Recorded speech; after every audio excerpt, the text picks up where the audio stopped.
Hello दोस्तों, कैसे हैं आप सभी। मैं आशा करता हूं कि आप सभी स्वस्थ होंगे और मैं आपका अपना भाई रैंक अप 360 यूट्यूब चैनल पर स्वागत करता हूं।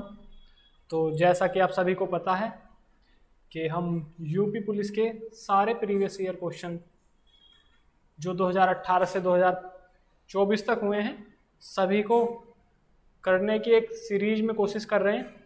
तो आज का हमारा पेपर है 19/6/2018 सेकंड शिफ्ट का। तो अगर आप चैनल पर नए हैं तो चैनल को सब्सक्राइब करें। देखिए, ये उत्तर प्रदेश पुलिस कांस्टेबल परीक्षा के पेपर है 19/6/2018 का। अभी केवल मैथ के सॉल्यूशन हो रहे हैं और कांस्टेबल वाले पेपर। इनके बाद क्या करेंगे हम, जीके वाले, रीजनिंग के और जो हमारे हिंदी वाले हैं सारे ऐसे ही पीवाईक्यूज आएंगी। और कांस्टेबल के बाद सीधा एसआई वाले और एसआई के बाद सीधा असिस्टेंट ऑपरेटर, रेडियो ऑपरेटर और इन सब पर हम काम करेंगे। तो चलिए स्टार्ट करते हैं। रशीद किसी कार्य को अकेले 15 दिन में पूरा कर सकता है, जबकि कौशिक को उसी कार्य को पूरा करने में 21 दिन लगते हैं। एक साथ काम करने पर दोनों को उक्त काम को पूरा करने में कितने दिन लगेंगे। तो आपने आपसे पहले वाली वीडियो में देखा होगा, हम जब भी ये क्वेश्चन करें किस तरह से करें, वैट कॉन्सेप्ट से। वैट का मतलब क्या होता है हमारा, वर्क, ई का मतलब एफिशिएंसी और टी का मतलब टाइम, यानी कि हमारी कार्य क्षमता और समय, ये रिलेशन है इन तीनों में आपस में। तो आइए देखिए करने की कोशिश करते हैं। राशिद को मैं मान लेता हूँ आर, और आर का मतलब क्या हुआ, रशीद, और ये कितने दिन में काम कर रहा है हमारा, 15 दिन में। और दूसरा बंदा कौन है हमारा, कौशिक। देखिए कौशिक कितनी देर में काम कर रहा है, 21 दिन में। तो इन दोनों का अगर हम एलसीएम ले, यानी कि लैसे अगर हम इन दोनों का निकालें 15 का और 21 का, तो ये कितना आएगा, 15 छिक्का 105। ठीक है, अब 15 से अगर इसे डिवाइड करेंगे तो कितना आएगा, 15 छिक्का 90 और 15 7 105। तो ये हो गया हमारा 7। इसकी एफिशिएंसी कितनी आ गई हमारी, 7 आ गई। इसी तरह से जब हम 21 से इसे भाग करेंगे तो कितना आएगा, 21 पंजे 105। तो इसकी एफिशिएंसी कितनी आ गई हमारी, 5। देखिए यहाँ पर है हमारी एफिशिएंसी, ये जो 7 और 5 लिखी है, ये हमारा टोटल वर्क, TW से डिनोट कर लेते हैं इसे, टोटल वर्क। ठीक है, अब देखिए टोटल एफिशिएंसी, अगर उसने दोनों को एक साथ काम करने के लिए बोला ना, तो मैं क्या करता हूँ, इन दोनों को ऐड कर लेता हूँ, 7 5 12, यानी कि मेरी टोटल एफिशिएंसी होगी। ठीक है, जब मैं टोटल वर्क यानी कि 105 को टोटल एफिशिएंसी 12 से इसे डिवाइड करूंगा तो देखिए कितना आएगा, 3 चौक 12, देखिए 35/4। और जब 4 से इसे आगे मैं डिवाइड करूंगा तो कितना आएगा, ये 8 सही 3/4। पहले मैंने इसे क्या करा, 3 से डिवाइड करा, उसके बाद 35 से और 4 था तो 4 से डिवाइड करा, तो 8 सही 3/4। ये मेरा क्या आ गया, टाइम, क्योंकि मैंने क्या रखा, देखिए इस वाले फॉर्मूले में रखते हैं, ये था मेरा टोटल वर्क और ये थी क्या, टोटल एफिशिएंसी। तो इसका मतलब क्या हुआ, ये आ गया मेरा टोटल TT, यानी कि टोटल टाइम। ठीक है, यही तो करा मैंने। देखिए total time, total work upon total efficiency, तो ये आ गया आपका 8 सही 3/4, यानी कि ऑप्शन नंबर है आपका राइट आंसर हो गया। अगर वे दोनों मिलकर काम करते हैं तो कितने दिन में करेंगे, 8 दिन 3/4 से। ठीक है, एक दिन का 3 हिस्सा, यानी कि लगभग हमारे 18 घंटे, 6 या 18। तो चलते हैं नेक्स्ट क्वेश्चन की ओर। देखिए नेक्स्ट क्वेश्चन क्या है हमारा, एक समबाहु त्रिभुज। देखिए सबसे पहले आपको पता होगा समबाहु त्रिभुज क्या होता है। समबाहु त्रिभुज वो होता है जिसकी सारी साइड क्या होती है हमारी, बराबर होती है, यानी कि ए और ए। और इसने बोला समबाहु त्रिभुज की एक भुजा की लंबाई, यानी कि ए की वैल्यू क्या हमारी, 21 सेंटीमीटर। तो त्रिकोण के परिवृत्त का क्षेत्रफल लगभग क्या होगा। तो देखिए जो हमारा ट्रायंगल होता है, तीनों तरह के ट्रायंगल में क्या होता है, 2 तरह के सर्किल बनते हैं हमारे, एक ये और एक ये इनर सर्किल होता है, आउटर सर्किल होता है। तो इनर सर्किल में रेडियस हम मान लेते हैं स्मॉल r, और बाहर वाले सर्किल की रेडियस क्या मान लेते हैं हम, इसे कैपिटल R। ठीक है, तो कैपिटल R और A यानी कि ट्रायंगल की साइड, और इसमें एक रिलेशन है, हमें अगर वो रिलेशन पता है तो हम आसानी से R की वैल्यू फाइंड कर सकते हैं। देखिए R इक्वल टू होता है हमारा A/√3। ये इक्विलेटरल ट्रायंगल में R और A के बीच का रिलेशन है, संबंध है, एक तरह से आप कह सकते हैं फॉर्मूला है। तो r की वैल्यू क्या होगी आपकी 21/√3। और √3 जब नीचे है तो हम रूट को कैंसिल आउट करने के लिए क्या करते हैं, रेशनलाइज। और रेशनलाइज में जब आप इसे करेंगे, देखिए रूट से रूट ये कैंसिल हो गया, यहाँ पर 3 आ जाएगा और 3 से 21 ये 7/√3 हो जाएगा। यानी कि r की वैल्यू आप कह सकते हैं 7√3। ठीक है, ये हो गया आपका 7√3 कैपिटल R की वैल्यू। इतनी बात आ गई समझ में। आगे देखते हैं, उसने पूछा क्षेत्रफल, किसी भी वृत्त का क्षेत्रफल जो होता है आपको पता होगा क्या होता है, πr²। यही तो होता है, तो πr²। अब पाई की वैल्यू 22/7, 22/7 इंटू रेडियस 7√3 इंटू 7√3। ठीक है, अब इसे आप इसे मल्टीप्लाई करेंगे, रूट से रूट कैंसिल 3, तो आपका आ गया 2 इंटू 7 इंटू 3। अब आप देखेंगे कि √3 तो इसमें है ही नहीं मल्टीप्लाई में, तो ये दोनों ऑप्शन तो मेरे कैंसिल आउट हो गए। और इससे आगे क्या है हमारा, ये देखिए 7 या 21, और 21 का मतलब एक यूनिट डिजिट और एक यूनिट डिजिट के आप दो में मल्टीप्लाई करेंगे तो यूनिट डिजिट क्या आएगा 2। तो जिस ऑप्शन में 2 है मेरा वो क्या हो गया, राइट आंसर हो गया। बाकी से आप कर सकते हैं 7 या 21 और 21 का जब स्क्वायर 441 और उसमें 21 और जोड़ देंगे तो क्या हो जाएगा आपका 462। ठीक है, ये देखिए आपको ये कुछ भी करने की नीड नहीं है पेपर में, ये तो केवल आपको पहले से पता होगा, पहले से इसे आप कर लेंगे माइंड में। चलिए नेक्स्ट क्वेश्चन की ओर चलते हैं। नेक्स्ट क्वेश्चन क्या है आपका, तट से 15 किलोमीटर की दूरी पर। अरे ये सवाल आपका क्या है, आपका HW है, ये आपको होमवर्क में करना है। ये स्लाइड की लास्ट में था, यहाँ पर पता नहीं कैसे आ गया, तो ये आपको करके बताना है, कमेंट में इसका आंसर देना है। पीछे वाली वीडियोस में भी मैंने आपको होमवर्क के लिए क्वेश्चन दिया था, आपको उसका भी आंसर क्या करना है, कमेंट में पिन करना है। ठीक है, तो इस क्वेश्चन को आराम से पढ़ लेना और चलते हैं नेक्स्ट क्वेश्चन की ओर। नेक्स्ट क्वेश्चन क्या है, जुबीन और प्रवीण क्रम से 36 मिनट और 60 मिनट में किसी कार्य को पूरा कर सकते हैं। जुबीन से शुरू करते हुए वह काम पूरा होने तक वैकल्पिक रूप से 1 मिनट हेतु काम करते हैं। अंत में काम करने वाले को ही अपनी अंतिम बारी में 1 मिनट से कम समय हेतु काम करने की अनुमति प्राप्त है। दोनों को काम पूरा करने में कितना समय लगेगा। देखिए सबसे बड़ी गलती क्या होती है, हम पहला हमारा माइंड प्रोसेस क्या करता है कि जहाँ भी हमने बड़ा क्वेश्चन देखा, ऐसे लैंग्वेज देखी, तो हम उससे पहले से ही घबरा जाते हैं। तो आपको घबराना नहीं है, जितनी लंबी लैंग्वेज है इतना ही हमें फ़ायदा है, क्योंकि वो इतनी ही ज़्यादा हमें क्या दे रहा है, क्वेश्चन हमें डिटेल बता रहा है सवाल को करने के लिए। अगर छोटा सवाल है छोटी लाइन में तो वो बहुत कम इन्फॉर्मेशन हमें दे रहा है, जबकि अगर कोई बड़ा सवाल है तो वो हमें क्या कर रहा है, ज़्यादा इन्फॉर्मेशन दे रहा है। ठीक है, तो कार्य समय का जैसा आपको पता लग गया होगा, ये कार्य समय का सवाल है, तो करते हैं। देखिए पहला बंदा कौन है, जुबीन, J फॉर जुबीन, ये कितनी देर में काम को कर रहा है, ये हमारा 36 मिनट में काम को कर रहा है। दूसरा बंदा कौन हमारा, प्रवीण, ये कितनी देर में इस काम को कर रहा है, 60 मिनट में। ठीक है, अब इन दोनों का क्या करते हैं, हम एलसीएम लेते हैं। एलसीएम आया आपका 3 यानी कि 180 आपका एलसीएम आ गया। तो आपको पता होगा ये टोटल वर्क होता है। अब एफिशिएंसी निकालते हैं, सिंगुलर एफिशिएंसी एक एक की। देखिए आप इसे 36 से भाग करेंगे, 3 पंजे 15, 6 पंजे 30, यानी कि इसकी एफिशिएंसी कितनी आ गई, 5। इसी तरह से आप प्रवीण की जब एफिशिएंसी निकालेंगे, इसे 60 से डिवाइड करेंगे 180 को, तो ये कितना आएगा, 3। ठीक है, तो अब देखिए ऐड करते हैं, 5 और 3 8, यानी कि ये एफिशिएंसी कितनी है मेरी, 8। और ये कितनी देर में है, 2 मिनट में। 2 मिनट में तो भाई 1 मिनट ये लेगा, 1 मिनट ये लेगा। ठीक है, अब हम क्या करते हैं, इसे जब वो बारी बारी से काम कर रहे थे, पहले ये करेगा, फिर ये करेगा, फिर ये करेगा, फिर ये करेगा, तो हमने क्या करा, इस चीज़ को एक साइकिल में बांध लिया।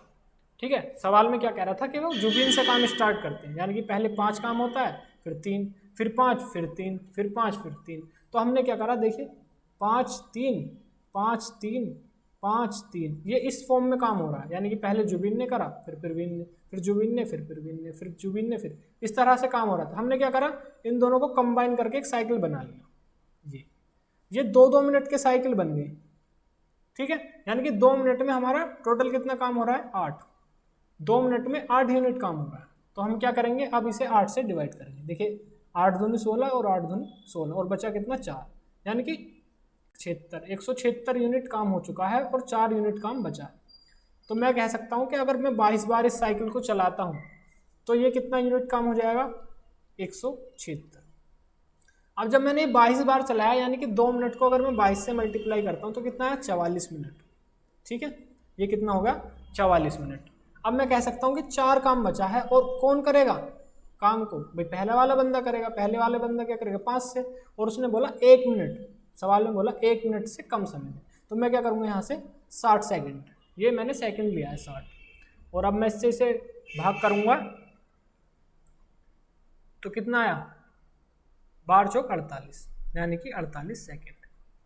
तो 44 मिनट 48 सेकेंड, ये क्या हो गया मेरा राइट आंसर हो गया। तो ऑप्शन देख लेते हैं, ऑप्शन नंबर बी आपका राइट आंसर होगा। ठीक है, देखिए मैं आपको ये समझा रहा हूँ, इसी वजह से ये मैं इतना सब कुछ करके बता रहा हूँ आपको। अगर आपको कंसेप्ट आता है वैट वाला तो आप इसे बहुत ही आसानी से कर सकते हैं सवाल, ये कुछ भी करने की नीड नहीं होगी। ठीक है, नेक्स्ट क्वेश्चन की ओर चलते हैं। नेक्स्ट क्वेश्चन क्या है हमारा, गोविंदा सामान्यतः प्रतिदिन अपने घर से सुबह 8 बजे निकलता है तथा समय पर कार्यालय पहुंचने हेतु निश्चित गति पर यात्रा करता है। एक दिन वह सामान्य रोजाना गति 4/5 गति से यात्रा करता है, यानी कि जो मान लेते हैं कि वो रोज जितनी गति से चल रहा था उसके 4/5 गति से यात्रा कर रहा है, और 22.5 मिनट की देरी से पहुंच जाता है। सामान्यतः गोविंद को कार्यालय पहुंचने में कितना समय लगता है। तो एक बात आप हमेशा याद रखना, क्वेश्चन करने के लिए सबसे पहले आपको जरूरी है कि क्वेश्चन को आप समझ पाए या नहीं पढ़कर। अगर आप क्वेश्चन को समझ लिया ना आपने पढ़कर कि क्वेश्चन क्या बता रहा है, तो आपका 50% क्वेश्चन हो चुका है। देखिए, घर से ऑफिस अगर मैं मान लेता हूँ ये दूरी है, घर से ऑफिस का रास्ता है, तो क्या ये दूरी मेरी कम हो जाएगी अगर मैं ऑफिस से घर आऊँ या घर से ऑफिस जाऊँ? नहीं होगी ना। तो दूरी हमेशा ही फिक्स रहेगी, यानी कि घर से और ऑफिस के बीच की दूरी हमेशा फिक्स रहेगी। आप अपने घर से स्कूल जाते हैं या कॉलेज जाते हैं या कोचिंग जाते हैं तो क्या है, वो दूरी बदल थोड़ी गई, रोज रोज चेंज थोड़ी हो रही है। अगर आपका कॉलेज 4 किलोमीटर दूरी पर है तो 4 किलोमीटर ही दूरी पर रहेगा, तो दूरी फिक्स है। तो अगर हमें एक चाल के फॉर्मूले से हमें पता है speed equal to distance upon time, यानी कि चाल बराबर दूरी बटे समय, तो अगर ये फिक्स हो गया तो हम ये कह सकते हैं कि एस जो है इन्वर्सली प्रोपोर्शनल किसके होता है, समय के, यानी कि चाल किसके व्युत्क्रम अनुपाती है, समय के। ठीक है, तो मान लेते हैं ये जो 4/5 इसने क्वेश्चन में ये बताया था हमें, हम मान लेते हैं कि 4/5 में ये जो 5 है हमारी ओरिजिनल स्पीड है 5 यूनिट, और अब वो 4 यूनिट स्पीड से चल रहा है अब जो प्रेजेंट में है। ठीक है, तो स्पीड का रेशो क्या हो जाएगा भाई, 5 था पहले अब 4 हो गया, तो इसका उल्टा रेशो किसका होगा, टाइम का, यानी कि पहले वो 4 यूनिट टाइम ले रहा था 5 यूनिट टाइम लेगा। तो कितने यूनिट टाइम फालतू लिया उसने, 1 यूनिट, और 1 यूनिट का उसने बताया कितने टाइम फालतू ले रहा है 22.5 मिनट, और 22.5 मिनट को लिख सकते हैं 45/2। ठीक है, अब उसने पूछा लास्ट में कि पहले वो कितना समय ले रहा था, तो पहले कितना समय ले रहा था 4 यूनिट, तो मैं कह सकता हूँ मुझे 4 यूनिट की वैल्यू अगर फाइंड करनी है तो मैं क्या करूँगा 4 की मल्टीप्लाई दोनों साइड, तो 4 यूनिट की वैल्यू कितनी आ गई मेरी 90 मिनट। ठीक है, और 90 मिनट का मतलब हुआ आपका 1.5 घंटा, यही तो होता है 60 मिनट का। तो ऑप्शन नंबर डी आपका राइट आंसर हो गया। चलते हैं नेक्स्ट क्वेश्चन की ओर। नेक्स्ट क्वेश्चन क्या है आपका, नेक्स्ट क्वेश्चन है निम्नलिखित में से कौन सा विकल्प भाज्य संख्या कंपोजिट नंबर नहीं है। देखिए कंपोजिट नंबर को जानते हैं पहले, कंपोजिट नंबर क्या होता है। देखिए जो भी कंपोजिट नंबर है हमारा उसके कम से कम 3 फैक्टर होते हैं, यानी कि 2 से ज़्यादा फैक्टर होते हैं। अगर 2 फैक्टर हैं तो वो प्राइम नंबर हो सकता है, लेकिन 2 से ज़्यादा ही उसके क्या होने चाहिए, हमारे फैक्टर होने चाहिए। देखिए जैसे 4 है, 4 का एक फैक्टर होता है 1, 2 और 4। ठीक है, तो 1, 2 और 4, तो इसके 3 फैक्टर हो गए। अब ये हमारा कंपोजिट नंबर है। अब मान लेते हैं जैसे 3 है, 3 के फैक्टर कौन कौन से हो गए 1 और 3, तो इसके केवल 2 हमारे फैक्टर होते हैं, तीसरा नहीं होता, तो इसलिए हमारा कंपोजिट नंबर नहीं है। ये हमारा कैसा है, प्राइम नंबर है। और जबकि इसके 2 से ज़्यादा फैक्टर हैं तो ये कैसा है, हमारा कंपोजिट नंबर है। तो आप कह सकते हैं कि ये क्या होगा, एक कंपोजिट नंबर 4। तो देखते हैं, देखिए इसमें कंपोजिट नंबर नहीं बताना क्वेश्चन में, तो देखते हैं। देखिए इसमें 133 जो है ये क्या है हमारा 133, यानी कि ये आपका कटेगा 1 से और 3 से। अगर ये केवल इतने नंबर से हमारा डिवाइड होता तो हम कह सकते थे कि हमारा क्या है, प्राइम नंबर है। लेकिन ये जो है हमारा 7 से भी डिवाइड है। देखिए 7 से डिवाइड करके आप देख लेना, 7 एकम 7 और 7 नम 63। तो एक 2 से ज़्यादा इसके फैक्टर हो गए, तो ये हमारा कंपोजिट नंबर है। ठीक है, अब ऐसे ही यहाँ पर देखते हैं 553। देखिए मैं ये नहीं लिख रहा 1 और 533, इसका अगला जो फैक्टर है हमारा वो है 13। ये 13 से भी डिवाइड हो रहा है। तो अगर 2 से ज़्यादा फैक्टर मिल गए तो वो हमारा कैसा है, कंपोजिट नंबर है। फिर इससे आगे देखते हैं 833, इसका भी 1 और 833 हो गया, और दूसरा क्या है इसका 7। केवल आपको एक और ऐसा नंबर फाइंड करना जो इसे डिवाइड कर सके, तो ये भी हमारा कैसा कंपोजिट नंबर। लेकिन 433 जो है ये केवल 1 और 433 से ही डिवाइड होगा, तो इसलिए ये कैसा हमारा कंपोजिट नंबर नहीं है। ठीक है, आपको समझ में आ गया कंपोजिट नंबर जिसके 2 से ज़्यादा फैक्टर होते हैं। तो चलते हैं नेक्स्ट क्वेश्चन की ओर। निम्नलिखित समीकरण का हल करने हेतु सर्वाधिक उचित विकल्प का चयन करें। देखिए 18/1200, और यहाँ पर जो पॉइंट था मैंने क्या करा, उसका यहाँ पर 0 कर लिया। ठीक है, अब मैं इसे डिवाइड करता हूँ। देखिए 6 × 18 और 6 × 2 = 12, और 2 से ये आपका 1.5। अगर नीचे 3 0 हैं तो ऊपर क्या करते हैं हम, 0.00, और ये आपका हो गया 1 और 5। यानी कि आप कह सकते हैं 1 2 3 4, यानी कि 3 0 ये और 1 डेसिमल ये, तो ये कितने होगी मेरी टोटल 4। यानी डेसिमल के बाद क्या होना चाहिए, 0015। तो ऑप्शन नंबर आपका डी राइट आंसर हो गया। आपने जो है पीछे वाली वीडियोस में भी देखा होगा इस तरह का सवाल, बोर्ड मास पे मैंने बोर्ड मास भी बताया था आपको। तो उस फॉर्मूले पर ज़्यादा आप जो सिंप्लीफिकेशन वाला पार्ट है उस पर ज़्यादा फोकस करें। ठीक है, तो चलते हैं नेक्स्ट क्वेश्चन की ओर। अपना फीडबैक ज़रूर दें, हमें कमेंट में ये लिखकर ज़रूर बताएं कि कौन सा, मतलब आपको कुछ न्यू चाहिए या आपको और किसी तरीके से देखना है इसको, तो वो भी करवा सकते हैं। ठीक है, चलते हैं नेक्स्ट क्वेश्चन की ओर। निम्नलिखित समीकरण का हल निकालने हेतु सर्वाधिक उचित विकल्प का चयन करें। तो देखिए 11/8 डिवाइड 33 सही 56। इसमें क्या होता है, जब भी आप इस साइन को चेंज करेंगे डिवाइड के, अगर आप इसे मल्टीप्लाई कर देते हैं तो ये क्या होता है आपका 56/33 ऐसे लिख सकते हैं आप इसे, इसको उल्टा करके लिख सकते हैं इधर वाले साइड को। तो ये क्या होगा आपका 11 × 33 और 8 × 7 = 56, 7/3। यानी कि 7/3 को आप मिक्स्ड फ्रैक्शन में किस तरह से लिख सकते हैं, मिश्रित भिन्न में 2 सही 1/3। ठीक है, ये कैसे करा मैं आपको बता देता हूँ। देखिए अगर A/B है और वो भाग है C/D, तो इसका मतलब हो गया, आप इसे कह सकते हो कि A/B C/D, यही तो हो गया। तो आप कहेंगे इसकी इसमें मल्टीप्लाई होते और इसकी इसमें ऊपर वाले A में, तो आप लिखेंगे A × D/B × C। तो हो गया ना, ये मल्टीप्लाई होने के बाद ये C/D जो था ये उल्टा हो गया ना।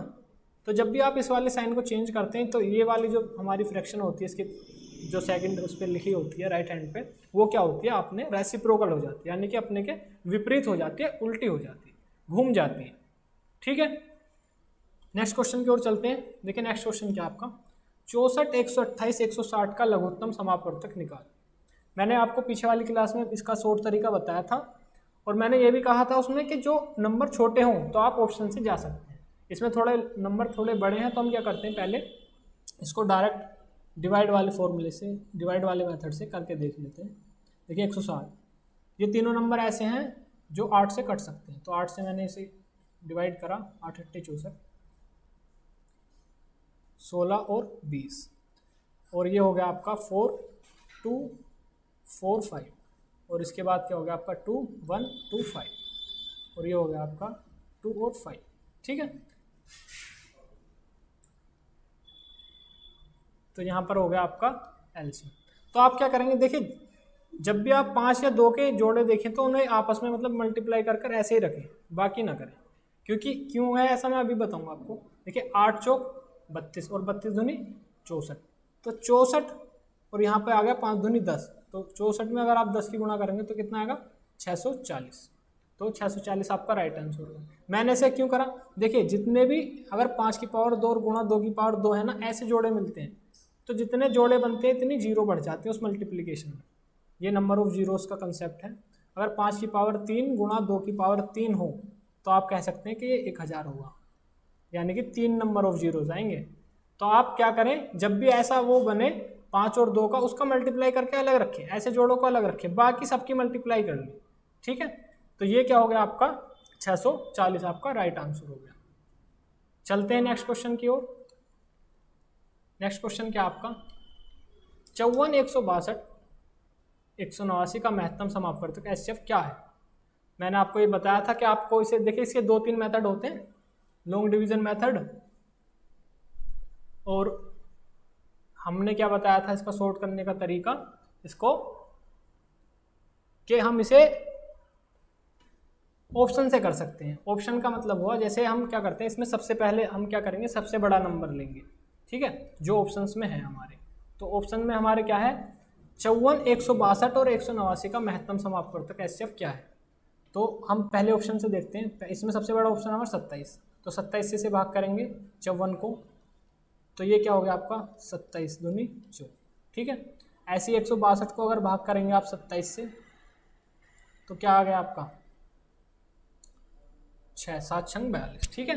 ऐसे ही यहाँ पर करेंगे 189 को जब आप भाग करेंगे 27 से तो 7 7 49, तो ये आ गया आपका 7। तो ये तीनों नंबर डिवाइड हो गए 27 से, और इस इन ऑप्शन में सबसे बड़ा नंबर 27 है और हमें निकालना ही महत्तम समापवर्तक था, तो क्या करेंगे ऑप्शन नंबर ए हमारा राइट आंसर हो गया, ठीक है। ये तरीका कैसा लगा आपको कमेंट कर कर बताएं। और अब तो आपके एनटीपीसी एग्जाम की डेट भी आ चुकी है, अब तो आप सभी को खुशी हो रही होगी कि कुछ तो आया बहुत। इस साल में जो पेपर हुए हमारे सबसे ज़्यादा कम हुए हैं, ठीक है, अभी तक कोई पेपर हुआ नहीं था। चलते हैं नेक्स्ट क्वेश्चन की ओर।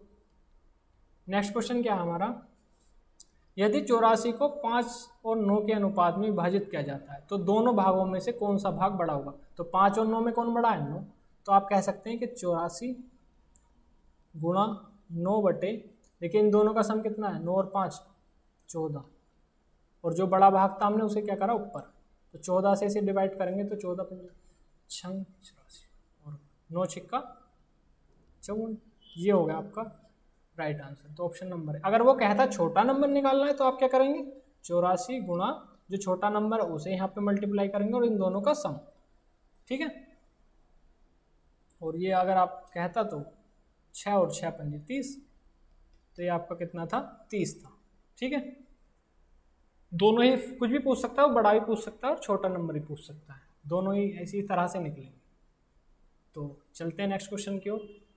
नेक्स्ट क्वेश्चन क्या है हमारा x 16, देखिए समानुपात का सवाल है, मैं बता देता हूँ। इसमें क्या करते हैं आप डायरेक्ट इनकी मल्टीप्लाई करते हैं, x की 36 यानी कि x गुणा 36 बराबर 16 गुणा 63, तो मल्टीप्लाई देखिए 9 चौक 36 और 9 सत्ते 63 और 4 चौक 16 और 7 चौक 28, यानी कि x की वैल्यू कितनी आ गई आपकी 28 आ गई। और इसका जो प्रोसीजर होता है वो ऐसे होता है, देखिए x बटे 16 बराबर 63/36, ये इस तरह से लिखा जाता है। उसके बाद क्या होता है क्रॉस मल्टीप्लाई करते हैं, तो x इक्वल टू 36 63 इंटू 16 बटे 36, ठीक है।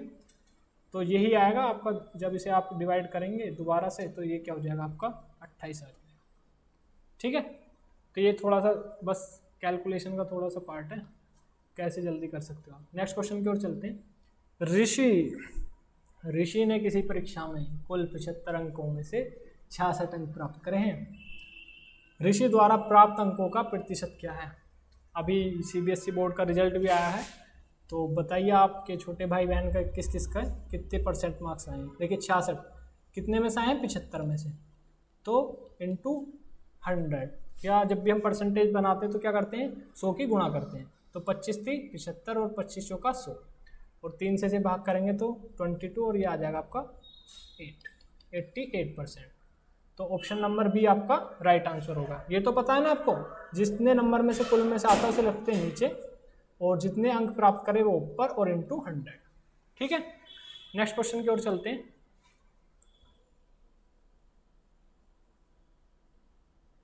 नेक्स्ट क्वेश्चन है आपका, इरिन ने मार्क्स की बिक्री 308 रुपये में की जिसे उसे 12% की हानि हुई। कितने रुपए में बिक्री करने पर उसे 10% का लाभ प्राप्त होगा? देखिए 12% की फ्रैक्शन आपको पता होगा कितना होती है, 3/25। बता देता हूँ मैं आपको किस तरह से, ये मैंने पीछे वाली वीडियोज में बताया था। देखिए 12 को आप लिख सकते हो 4×3 और 4% की फ्रैक्शन आपको याद होगी 1/25, तो आप कह सकते हो 3/25। अब उसने क्या करा, इसे 12% की हानि पर, यानी कि आप कह सकते हो कि अगर मैं 25 का कोई सामान था उसमें से अगर 3 की हानि करती हूँ तो क्या होगा आपका 22। ठीक है, तो 22 यूनिट बचे मेरे, तो 22 यूनिट की वैल्यू क्या है मेरी 308। अब 22 से अगर मैं से 1 यूनिट की वैल्यू फाइंड करूंगा तो क्या है ये 1 और आपकी 4, यानी कि 14। 1 यूनिट की वैल्यू कितनी होगी आपकी 14 होगी।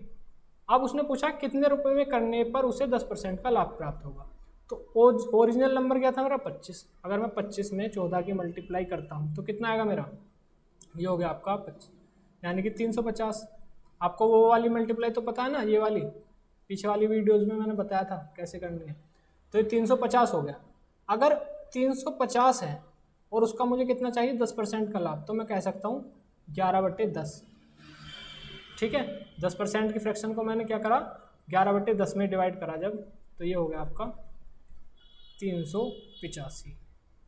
ठीक है, तो ऑप्शन नंबर डी आपका राइट आंसर होगा। ये तो पता है ना आपको 10% को किस तरह से लिखा 1/10, यानी कि इसमें 1 ऐड करा तो ये हो गया आपका 11/10, यानी कि 10 पर मैंने क्या करा 1 का लाभ लिया, तो क्या आ जाएगा मेरा 11/10। ये परसेंटेज वाली वीडियो जो है हमारे सर ने बताई है, वो चैनल पर पड़ी है, आप पहले उसे देखना परसेंटेज के लिए। उसके बाद अगर आपको परसेंटेज नहीं आता तो जब कमेंट करके बताना। कलम के सेट के अंकित मूल्य पर 15% की छूट प्राप्त करने पर खरीदार को 1751 की कीमत चुकानी पड़ी। कलम के सेट का अंकित मूल्य क्या था? देखिए आपको पता होगा जब भी हमारा अंकित मूल्य होता है मार्क प्राइस, उस पर छूट दी जाती है डिस्काउंट।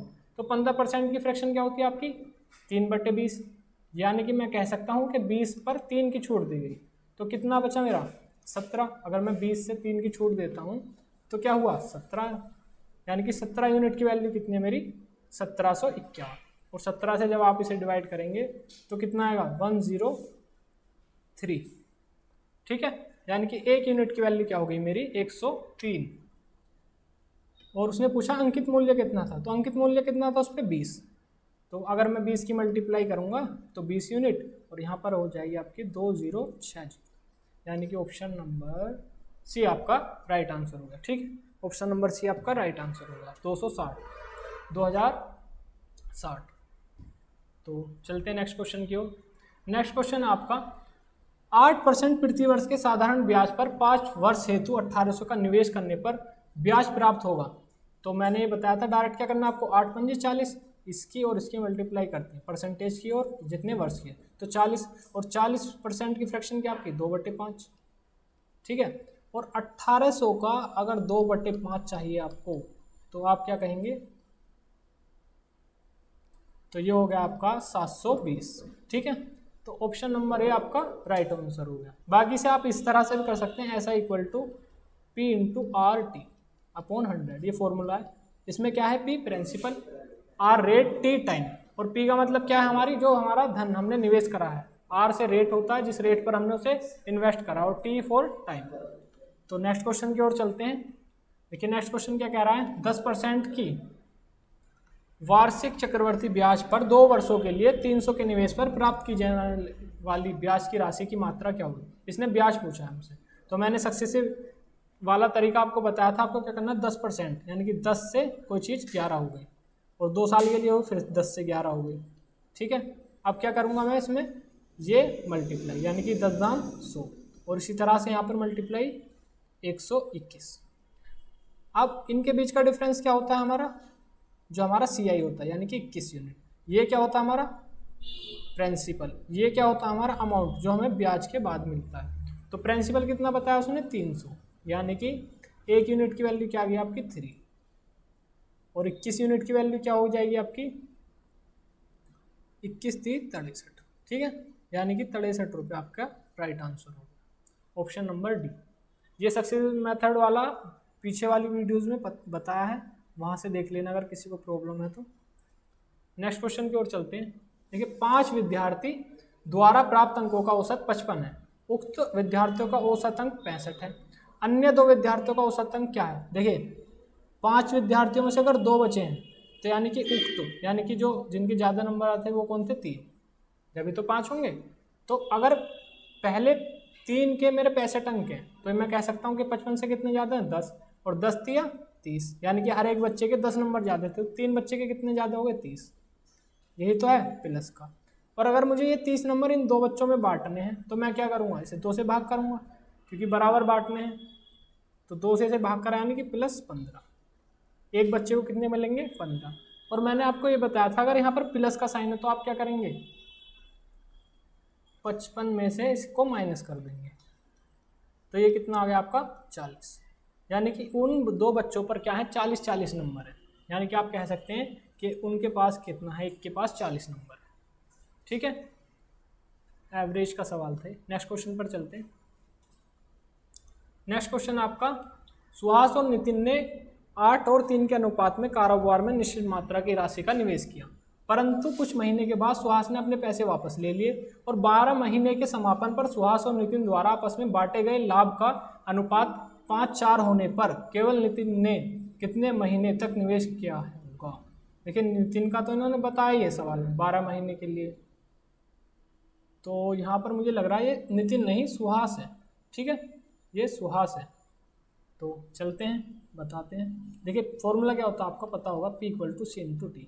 ये होता है आपका प्रॉफिट, ये होता है आपका कैपिटल, ये होता है टाइम, यानी कि ये लाभ, ये पूंजी जो आपने निवेश करी है ये कितने समय के लिए करी है। तो इसी से क्वेश्चन करते हैं। देखिए सुहास को मान लेते हैं कि उसने 8 के राशि के हम कर लेते हैं, वो 8 की कितना भी हो सकता है, तो 8 के मान लेते हैं, और इसने कितने T टाइम के लिए निवेश करा बटे, ऐसे ही इसने क्या करा 3 के पता है ना क्यों लिया रेशो में अनुपात में, इनटू कितने टाइम के लिए 12 महीने के लिए, बराबर किस अनुपात में प्रॉफिट आया आपका 5/4, ठीक। ये पता है ना आपको P, ये P हो गया प्रॉफिट, ये C हो गया, और इनटू टाइम, यही फॉर्मूला है जो मैंने यहाँ पर समझाया आपको, ठीक है। अब देखते हैं, देखिए K से K कैंसिल आउट, और ये आपका 4 से 3 बार, और 3 3 यानी कि आप कह सकते हैं इसे 45/8, और इसे आप लिख सकते हैं मिक्स्ड फ्रैक्शन में आप इस तरह से 5 सही 5/8, 8 पंजे 40, ठीक है, ये तो पता होगा आपको। तो आपका option number A right answer हो गया, ठीक है। देखिए के वे ये कुछ नहीं करना होता यहाँ पर, मैंने केवल आपको बताने के लिए यहाँ पर के एज्यूम करा था ताकि आपको थोड़ा सा वो रहे कि के क्यों लिया है क्यों नहीं। तो चलते हैं नेक्स्ट क्वेश्चन की तरफ। तो